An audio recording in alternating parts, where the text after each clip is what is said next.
Ronald the Rules Lawyer. I did a video critical of the new edition of D&D, the preview materials we've been getting, saying that it's clear that they're not doing much to support Dungeon Masters in the new edition. This is an expansion on that video because I've since come to understand that they are not restricting the use of character options from the previous edition in this new edition of D&D. If they don't correct this course or clarify what they're saying, this will lead to more broken builds in Dungeons & Dragons, create new problems for Dungeon Masters, and negate the balance improvements that they're trying to introduce in the new edition. First, to introduce myself, I am Ronald the Rules Lawyer. I am a lawyer who plays and runs tabletop role-playing games. Full disclosure for this video, my preferred system is Pathfinder 2e. But I'm also a D&D creator. I cover the history and evolution of the game, and I see myself relating to the entire tabletop role-playing game hobby, most of which plays D&D. I have been critical of Wizards of the Coast because its actions affect the entire industry.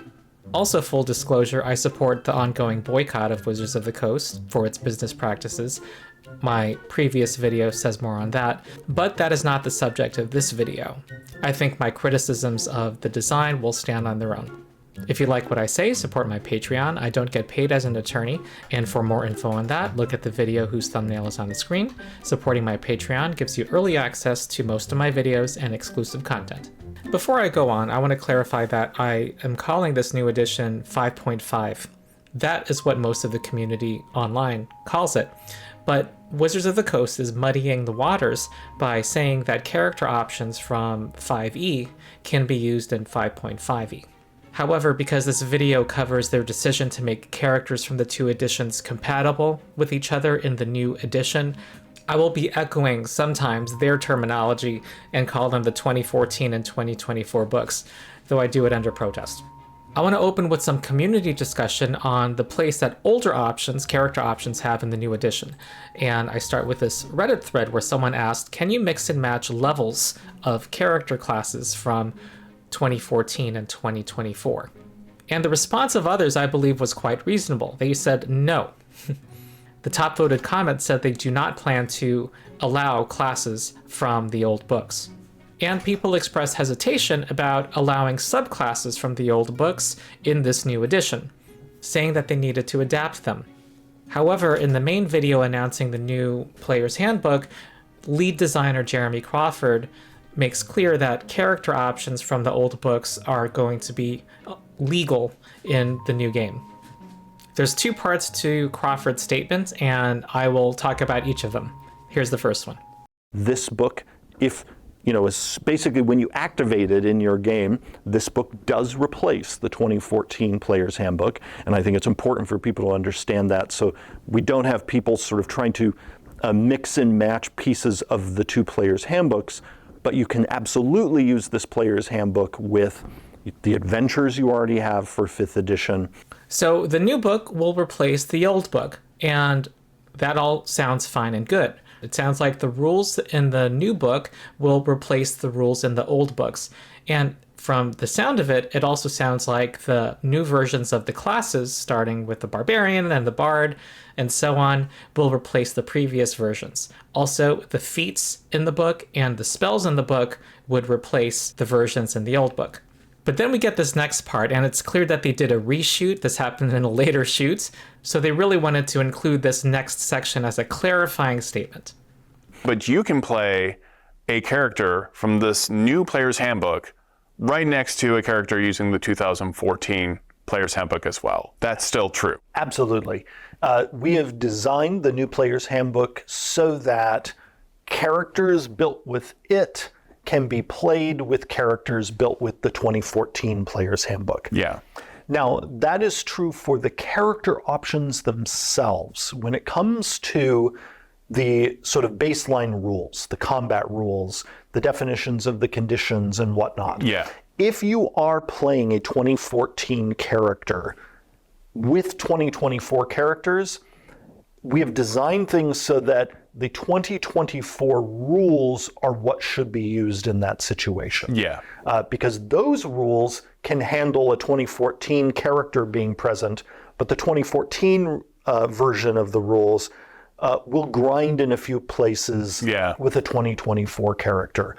Sometimes because of terms used in the 2024 character that only have definitions now in the 2024 rules, whereas you can take a 2014 character and play them in a 2024 game. And that is to their advantage, like being able to drink a potion with a bonus action. Exactly.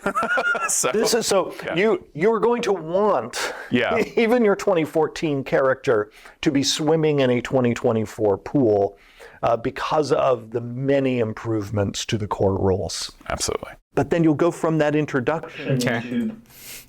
And then they go back to the original shoot. But it's very clear that Jeremy Crawford's drawing a distinction between what he calls the character options from the old edition and the baseline rules was his phrase. So those rules that apply to all characters regardless of what customization choices you make, whether that's your class, your feats, and so on. And to which I would say character options is a very broad category. It can mean a lot of things. What he's saying here is characters you build with the 2014 Player's Handbook. And that handbook included classes and feats and spells. Some of those feats and spells almost certainly have new updated versions in the new book with the same name. Maybe a newer version of a feat or spell supersedes the previous, but that's not true with the classes. The older classes can still be used side by side with the new ones in this new world. So this raises many questions. What exactly are character options? Is this broad interpretation I am saying the truth? We'll have to unpack it and go category by category and figure it out and assess the effects that these have on the game. So let's catalog what do we know. First question, can 2014 characters be used with the new rules? They have made very clear that the answer is yes. Your 2014 Paladin can be used under the new rules for bonus actions to drink potions, the new rules for surprise, the new heroic inspiration rules. But also you can build in that 2014 Player's Handbook a multi-class of a Paladin and a Warlock, or a Sorcerer and a Warlock. Until they change their tune, that video makes clear that yes, you can have those characters in a 5.5 game. But unanswered is the specter of mixing and matching options from the old books with those from the new books. That thread I showed definitely showed consternation among DMs about allowing that, at least with multi-classing, combining class levels from the two editions. They also expressed reservations about allowing old subclasses. And on that question, Wizards of the Coast has confirmed that old subclasses can be used with the new classes. Comicbook.com reports that yes, you can. I'll read. Can the Bladesinger, a popular wizard subclass, be used with the 2024 wizard rules? Bladesinger gives you some significant weapon fighting abilities. Comic Book has received confirmation from Wizards of the Coast that older subclasses can be used with the 2024 character class rules. They say, of course, that you cannot combine two different versions of the same subclass to your liking. Now, this is getting into some scary territory. We already know that 5e Dungeon Masters chafe under broken combos that some players can bring to the table. Looking at the 2024 books alone and what it looks like we'll see in them, we know that some of the more popular and broken combos survive. Treant Monk, an authoritative voice on D&D rules, says that the Coffee Lock build survives in the new edition, which, if it works like it did in 5e, you can multi-class Warlock and Sorcerer to bank spell slots from short rests from the Warlock as daily Sorcerer spell slots. Unless something has changed from the 7th Unearthed Arcana article, we know that the 1-level dip into Warlock, specifically the Hexblade Warlock, so that you can add your Charisma modifier to your attack and damage rolls, extremely popular in 5e, still survives as a 1-level dip in the new edition. But now we have on top of that, the opportunity to combine subclasses from the old books with the new classes. And we don't know where they draw a line, if there is a line at all, around what exactly you can mix and match from the old books. Crawford said character options, which can mean anything. And so there are new unforeseen broken combos that we may see if they don't rein things in. They have confirmed that you can be a Blade Singer wizard.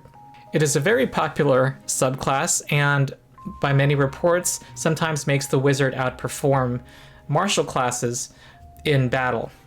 They get the powerful Blade Song ability, and they get a second attack at level 6. Now a wizard with this subclass can take a single level from a martial class from the new rules and get weapon mastery, which adds powerful rider effects on your successful weapon strikes, all while getting the benefit of full spell casting since you're only doing one level dip. And a number of the martial classes have made their first level more appealing in the new edition. They're more front-loaded than before, making multi-class dips more powerful. Also, if you can mix and match old subclasses with the new classes, and you can play the old classes, then there's no reason not to allow some of the new subclasses to be used with the old classes. If that becomes true, and we don't know, but it's a perfectly logical thing to assume, then that can lead to new combos. So here's one thing that happened between the old edition and the new. The Paladin, their Divine Smite ability got, in the eyes of many, a significant nerf. Before, after you hit an enemy, you could add extra damage by spending a spell slot. Now you get the same effect, but you have to use a bonus action to cast the Divine Smite spell or a similar smite spell in the new Paladin spell list. Well, a player might not like that and want to play the older version instead. Well, they also might want to eye the new subclass called the Oath of Vengeance, because that got a buff in the new edition. Its Vow of Enmity ability, which previously gave advantage on all attack rolls against a single foe that you challenged, required a bonus action to activate. But in the new version, it does not require an action. So a player for whom DPR is very important could choose the old Divine Smite and combine that with the new subclass. They get the best of both worlds, and they free up their bonus action for something else, which itself can do damage if they have the right feat or class feature. Or cast a bonus action spell, because Divine Smite, the older version, was not a spell. So until there's a clarifying statement or correction, I would say, because that video was pretty categorical, people and dungeon masters will have to improvise where to draw the line. And it's not clear where that line should be drawn yet. Alright, back to what do we know. Do 2024 options supersede 2014 options of the same name? And now here I'm talking specifically about feats and spells, as well as subclasses, because it's pretty clear, I think, from that video that you can use a 2014 Paladin in the new game. And here I would say it is not confirmed. We don't have an official word yet from them. Now, I've encountered some sentiment online saying that this is not really a concern because in general 2014 things tend to be weaker than their newer version, so assumedly no one will want to use the older version anyway. But that's not uniformly true. One popular subclass got arguably an important nerf, the Gloomstalker conclave for the Ranger. Dread Ambusher gave you a bonus to initiative rolls, and on your first turn in combat, you got a speed bonus, got an extra attack, and if you hit, you did extra damage. You could do this once in every combat. Well, in the last Unearthed Arcana article where the Ranger appeared, they had a different version of this ability. You didn't get the extra attack anymore, and you were limited to using it a number of times per day equal to your Wisdom modifier. It did add the Frightened condition now, however, but for those DPR-focused people, this was a nerf. That article confirms that you can use old subclasses with the new classes. However, the new book, Player's Handbook, is going to have the Gloomstalker. They need to clarify whether that supersedes the old one. In the absence of that, there are players who will bring the old Gloomstalker to a table playing the new edition. Seasoned DMs will know probably that they should disallow the older version. But D&D has many new and inexperienced DMs. It's the default first tabletop role-playing game after all. That is supposed to be the easy one to run. And what about feats that have revised versions in the new book that have the same name? There is Great Weapon Master, which by many optimizers was seen as essential for any martial build for your DPR, damage per round, because that allows you to accept a -5 penalty to your attack roll in exchange for a +10 bonus to your damage. That has now been revised as a 4th level feat that allows you to make an extra attack when you knock someone out and gives extra damage if you have a heavy weapon. It does give you +1 to your strength, however, but arguably it is a significant nerf to the amount of damage you'll deal, particularly against those sacks of hit points that you'll encounter in higher level play especially. Wizards has made clear they did not want these -5 +10 feats in the game anymore, and they wanted to replace what they provided with the new weapon mastery system. Right now, Wizards is not drawing a line. They're saying that character options from the old books can live side by side with those from the new books. So until they say otherwise, what's to stop a character from using the new weapon mastery abilities and taking the older version of Great Weapon Master? That would be excellent given some of the weapon properties that give you advantage against a foe. Makes that -5 penalty to attack much less of a penalty. Other things that have been revised in the new book are spells. We saw in a playtest a new version of Conjure Animals, which for many Dungeon Masters has been a problematic spell, allowing a character to fill the battlefield with their Disney army. The last Unearthed Arcana article had a new version, which basically was a spell effect on the battlefield effectively. It got a mixed reception, and it's unclear whether this version is going to be in the new book. Wizards has definitely not been transparent about much of the playtest feedback. But the main point is, if Wizards doesn't draw a line, then people can just use the older versions of the spell, defeating the purpose of improving the game by revising the spells in the first place. Maybe feats are character options and spells are rules in the back of the book. Maybe that's the line to draw. Okay, next question. Can you mix and match feats and spells of different names together? And can you mix classes from the editions via multiclassing? And I will say that it is not confirmed, but it is implied by Jeremy Crawford's broad statement that character options from the old books can live side by side with those in the new. If this is their stance, and if it's not, they need to clarify, and clarify soon, then this would be bad for the game. I probably have not scratched the surface as to what unforeseen interactions and combos can exist if a power gamer were to take advantage of this freedom, which would further burden already burdened dungeon masters and taping together the balance in their games. We've already seen how the old Great Weapon Master feat, and for that matter also the Sharpshooter feat, might interact with the new weapon masteries. We also know that the revised versions of those feats are gated off as 4th level feats. All of the feats from the old books are available to 1st level characters, and the new human, if it is the same as the one from the first Unearthed Arcana article, lets you get a bonus feat at level 1. As for mixing and matching classes, if the designers decided to rebalance or nerf anything in a particular class or subclass, then the ability to use the older options negates any balancing corrections that they made. Many of the things considered broken or overpowered from the previous edition, like the Silvery Barb spell, for all we know, are still available to characters in the new edition. Any new powerful ability that calls for a saving throw, such as the Topple Weapon Mastery, which can knock an enemy prone, could be made much more likely to succeed with Silvery Barbs. Alright, the last question is, must 2014 characters use only 2014 options, and must 2024 characters use only the new options? And on this, I would say it's not confirmed, and it's also implied, just like the opposite of it is implied. Jeremy Crawford did talk about 2014 characters like they're from another world.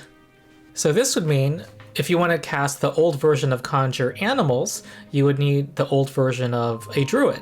It would also mean that if you wanted to do the classic dip of 2 levels of Fighter so that you can get Action Surge, so that you as a spellcaster can cast 2 spells in a round, or at least 2 spells that use an action each and neither of them is a bonus action, then you would need to have a 2014 spellcaster class. Also, I admit it's not clear where exactly you draw the line, because it's hard to imagine that a character with the new rules would not be able to cast previously published spells under the old edition. Again, Wizards of the Coast needs to weigh in, or else DMs will have to fend for themselves. Of course, having characters live side by side but not being able to use the same options is strange, and it dramatizes the core problem. They're trying to have their cake and eat it too. They want to improve the game, but they also insist that it is backwards compatible with the previous edition. This has a number of bad effects. One, it negates improvements that the designers made to the balance with this new edition. People in the D&D community can generally agree that in 5e, players could bring broken builds to the table that would really challenge dungeon masters, especially less experienced ones. Broken builds, broken spells, broken combos. Now, all of those things from the 2014 rules remain legal. You can use 2014 characters, you can cast Silvery Barbs, and now on top of that, there are now added to those unforeseen interactions with the new rules. Things like weapon masteries and buffs to classes and subclasses. This compounds challenges to dungeon masters and makes it harder to run the game. Pretty much all the hype about this new edition is player facing, and the designers enthusiastically say yes to players. You can do this, you can do that. And it really is, well, disrespectful to dungeon masters, which is particularly harmful in a community that takes in people often who are brand new to the hobby, and this is their first experience running a tabletop role-playing game. Another consequence is that this shackled the design process. One of the common complaints about D&D 5th edition was the wide gap in power between those who optimized their characters and those who didn't. And there would be certain things that you could do that could break a game. And basically, if all of those old exploits exist, so hexblade dips, action surge spellcasters, coffee locks, then you can't do any worse, right? There's no point in trying to balance the game if all of those builds are running around. And this is probably the most egregious example of how the decision to quote-unquote not make a new edition, which was driven by commercial considerations, has harmed the game. The next point is that this all leads to confusion, and I think I've made that clear in this video. Unless and until Wizards clarifies their intent, they're leaving it to dungeon masters and tables to figure out how to incorporate older things in this new game. And that's not right. We might find ourselves a year or two from now finding that virtually all tables are not using the old books at all. And if they are, there are commonly accepted practices of certain things to not allow, or allowing certain things like subclasses but with XYZ adaptation. And there would emerge among DMs, one through hard experience, a set of best practices, shall we say. But all this work should not be outsourced to the community. Wizards of the Coast designed this game. Now, in Wizards of the Coast defense, there is one big caveat to this video, which is that Jeremy Crawford has been wrong before. And he's been blatantly wrong sometimes in these recent videos that they're putting out. For example, in their video on the new weapon mastery ability, Jeremy Crawford said that the new nick property of some weapons like daggers allows you to attack 3 times on your turn. The nick property is the one that allows you, if you have a light weapon, to make the extra attack that you can make with a light weapon not as a bonus action, but as simply part of your regular action. In the video, Jeremy Crawford said that you can attack 3 times this way. However, this article on the D&D Beyond website makes clear that Jeremy Crawford was wrong. You cannot attack 3 times in a turn. If you watch the weapon mastery video now, that statement is not there anymore, and I know I heard it. That's because they edited it out, which you can do with the video after you post it on YouTube. You can excise segments from it. And you can tell because when you Google it, it says it's 13 minutes and 21 seconds. Same thing when you search for it on YouTube, but when you click through to the video, it is only 13 minutes and 5 seconds.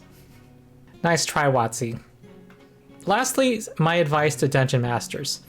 First, I have to say what I said in my previous video, that I do think we should boycott Wizards of the Coast for all the reasons I say.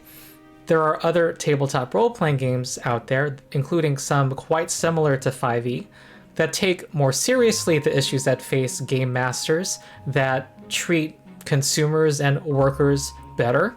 And right now, those workers include dungeon masters who Wizards of the Coast is assigning some of the design and balancing work to. But if you are running the new edition, I would begin by banning the 2014 classes and anything in the older books that has a new analog in the new edition. We have new versions of those classes, we have new versions of those feats, etc. If you allow any options from the older books, including the subclasses, which Wizards does say are official and allowed, then be prepared to vet them and look for unintended interactions. So that's it. If you enjoyed this video, like and subscribe. Also at the end of the video, you'll see my playlist to my videos covering the new edition. You might appreciate those. Support my Patreon if you haven't already. It gives you ad-free early access to most of my videos and exclusive content. And also join my Discord community. I hang out there a lot. We talk about tabletop role-playing games, especially Pathfinder 2e and other gaming. So that's it. I have been Ronald the Rules Lawyer. See you next time.